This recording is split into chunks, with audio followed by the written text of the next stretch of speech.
Thật là dương mà đọc lại vì nó mìa rằng màu mốc sai nhưng mà sao tao vì mình rưỡi sai màu mốc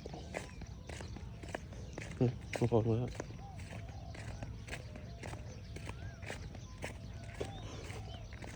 thật lẽ máu ta sai ở khai màu mốc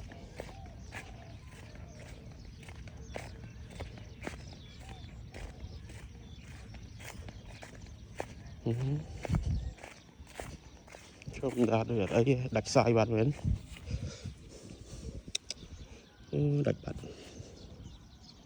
đặt à hiện bao quá đấy tiếp nữa chứ ở đây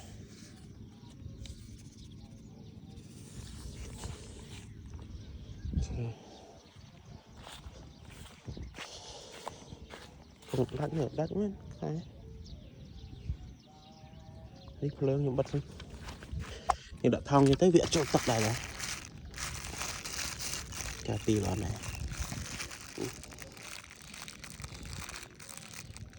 bắt đây